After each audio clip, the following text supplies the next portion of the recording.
Salut mesdames et messieurs, bienvenue sur DBS Télévision dans les échos du monde. En cette édition particulière où se célèbrent les 10 années du printemps arabe, nous allons débuter en France. L'Élysée a annoncé ce jeudi que le président Emmanuel Macron a été testé positif au coronavirus. Conformément aux consignes sanitaires, il sera isolé pendant 7 jours. Dans un communiqué, la présidence a annoncé, je cite, qu'à la suite d'un diagnostic établi par des tests RT-PCR réalisés dès l'apparition des premiers symptômes, le chef de l'État s'isolera pendant une semaine, mais continuera de travailler et d'assurer ses activités à distance. À l'occasion, le Premier ministre Jean Castex s'est lui aussi placé à l'isolement, car il est susceptible d'être cas contact. C'est du moins ce qu'a annoncé le président du Sénat, Gérard Larcher, lors d'une séance au cours de laquelle le chef du gouvernement devait présenter la stratégie vaccinale de la France.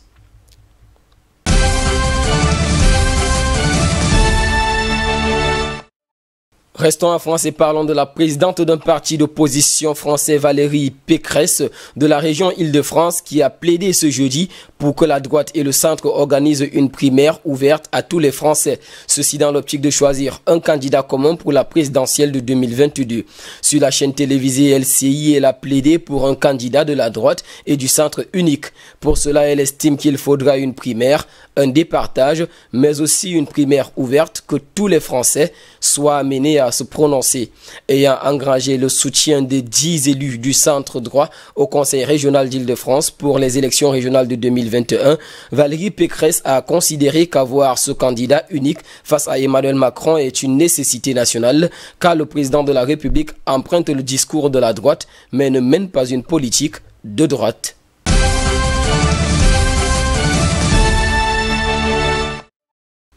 Toujours en France, l'ancien ambassadeur du Vatican, Monseigneur Luigi Bentura, écope d'une sanction de 8 mois de prison avec sursis pour agression sexuelle sur 5 hommes lors des réunions publiques en 2018 et 2019. En effet, le prélat de 76 ans devra verser 13 000 € à 4 victimes. Selon l'avocate des parties civiles, Maître Antoinette Fretti, ce type de verdict, quand ça implique un ambassadeur du Vatican, cela peut donner aux autres victimes le courage d'oser aller en justice pour d'autres affaires impliquant potentiellement l'Église, de s'ouvrir, de parler, d'oser de dénoncer parce qu'ils savent, maintenant qu'ils savent qu'ils seront entendus, quel que soit le rang de l'agresseur dans l'Église. Lors de l'audience, le procureur avait lui-même demandé de tenir compte de la maladie cognitive de l'évêque, altérant son discernement.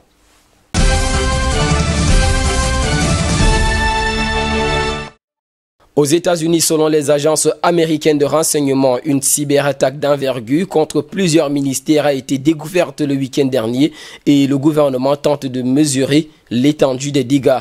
Mercredi soir, dans un communiqué commun, plusieurs spécialités telles que le FBI, le renseignement national, l'agence de cybersécurité et de sécurité des infrastructures qui dépend du ministère de la Sécurité intérieure, il est mentionné, je cite, « Il s'agit d'une situation évolutive et nous continuons à travailler pour prendre toute la mesure de cette campagne tout en sachant que des réseaux ont été affectés à l'intérieur du gouvernement fédéral. Ces agences ont formé une unité de coordination et des réunions se tiennent quotidiennement à la Maison-Blanche pour élaborer la riposte du gouvernement américain, lequel avait confirmé dimanche soir avoir été victime d'une cyberattaque. Le conseiller de la sécurité nationale de la Maison-Blanche, Robert O'Brien, a coupé court un voyage au Proche-Orient et en Europe pour revenir à Washington afin de s'occuper des retombées de cette cyberattaque.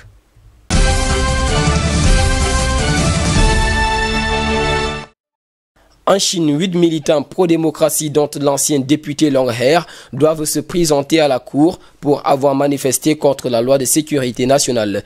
Il s'agit d'une nouvelle loi imposée par Pékin à Hong Kong, ceci en vue de remettre l'ancienne colonie britannique au pas. Chose qui ne cesse de susciter autant de manifestations qui ont occasionné plus de 10 000 interpellations et de nombreuses sentences tombent régulièrement. Ce mercredi, le juge a acquitté un accusé pour une assistance sociale. Car, en effet, il arrive que le juge reproche à la police de n'avoir fourni à la cour que des preuves peu crédibles, voire inexistantes. Mais l'impression générale, face à l'avalanche de sentences souvent lourdes, même pour des actions non violentes, est que les Hongkongais sont en train de perdre leurs plus élémentaires droits d'expression, comme le résume Marc Simon, bras droit du magnat de la presse Jimmy Lai, placé en détention provisoire la semaine dernière jusqu'en avril prochain. Selon lui, je cite, « Le délit de Jimmy, c'est d'avoir parlé et d'avoir écrit.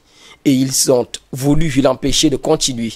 Vous mettez un homme de 72 ans en prison parce qu'il a parlé, c'est tout. » En effet, le septuagénaire est accusé d'avoir murmuré un slogan potentiellement interdit.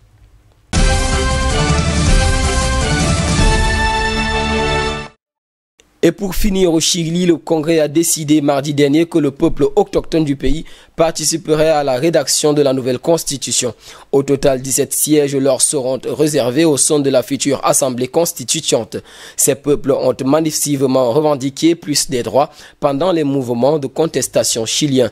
Ces revendications sont faites par rapport à leur culture et leurs territoires ancestraux niés depuis longtemps par l'État chilien. Sur son compte Twitter, le Sénat chilien a déclaré qu'il s'agit d'une décision historique. L'opposition de gauche avait réclamé 24 sièges pour le plus grand groupe ethnique, les Mapuches.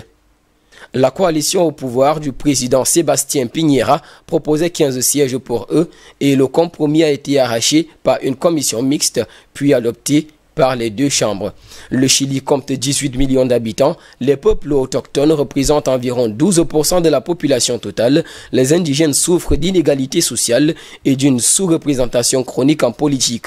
Face à ces faits, la décision du Congrès permet alors d'écrire un nouveau chapitre de l'histoire du pays. Monsieur et dames, c'est sur cette note d'actualité que nous mettrons terme à cette autre édition des Échos du Monde sur DBS Télévision. En compagnie de nos programmes, nous vous souhaitons de passer une agréable soirée.